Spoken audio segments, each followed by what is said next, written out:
Hi friends. வழக்கமாக பார்த்திங்கன்னா தமிழ்நாட்டில் எந்த ஒரு திட்டங்கள் கொண்டு வந்தாலும் விவசாயம் அழிஞ்சிரும்.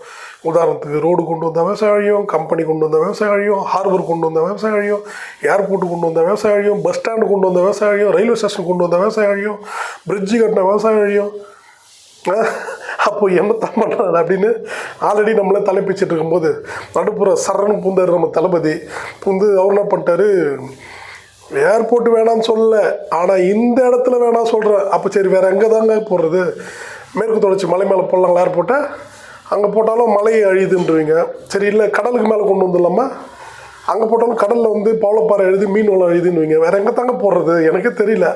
ஏன்னு பார்த்தீங்கன்னா சுமார் 4800 ஏக்கர் சொல்லப்படுது, சரிங்களா, ஏர்போர்ட்டோட அளவு.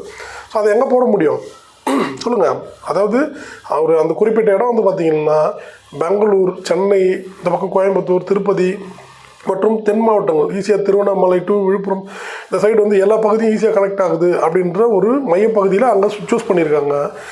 நான் ஒன்றே சொல்கிறேன், 4800 ஏக்கர் தமிழ்நாட்டில் எங்கே எடுத்தாலும் கண்டிப்பாக அதில் குறிப்பிட்ட சில சிறு கிராமங்களும் சில சிறிய தாங்கல், அதாவது பெரிய ஏரியாவில் கூட சில தாங்கல் போன்ற நீர்நிலைகளும் பாதிக்கப்பட தான் செய்யும். அதை என்னமோ சொல்லுவாங்க பார்த்தீங்களா, ஒன்றை எழுந்தால் தான் இன்னொன்று பெற முடியும் சொல்லிட்டு, அந்த மாதிரி அதே மாதிரி இன்னும் சிலர் பேசுகிறாங்க, இன்றைக்கே மீனம் பக்கமே போதுமாக தான் இருக்குது அப்படின்னு. அதெல்லாம் அவங்களாம் பைத்தியக்காரங்களான்னு தெரியல. இதாவது இப்போ வரக்கூடிய 8 வழி சாலை, இந்த மாதிரி ஏர்போர்ட், இதெல்லாம் இன்றைக்கே நாளைக்கே ரிப்பன் கட் பண்ணி ஓப்பன் பண்ணுறது இல்லை. அடுத்து 20 வருஷத்துக்கு அப்புறமா வரக்கூடிய தேவைக்கு தான் இதெல்லாம், புரியுதுங்களா? அன்றைக்கி காலகட்டத்தில் இவங்கெல்லாம் இவங்களே சொல்லுவாங்க, குறை சொல்லுவாங்க, முன்னாடி இந்த ஆட்சியாளர்கள் சரியில்லை அப்படின்னு சொல்லிட்டு. ஒன்றும் இல்லை, உதாரணம் என்னென்னா பல பேர் சொல்லுவாங்க ரோடு விரிவாக்கம் வேணாம் வேணாம் வேணாம், இந்த ரோடு வேணாம் அந்த ரோடு வேணான்னு. இன்றைக்கி பொங்கலுக்கு ஊருக்கு போகும்போது அவன் தான் பார்த்திங்கன்னா அந்த பெருங்களத்தூர், வண்டலூர் அந்த சைடு கிராஸ் பண்ணும்போது காரி துப்பிட்டு போவான். என்னடா ஊர், என்னடா டிராஃபிக் சூ அப்படின்வான்.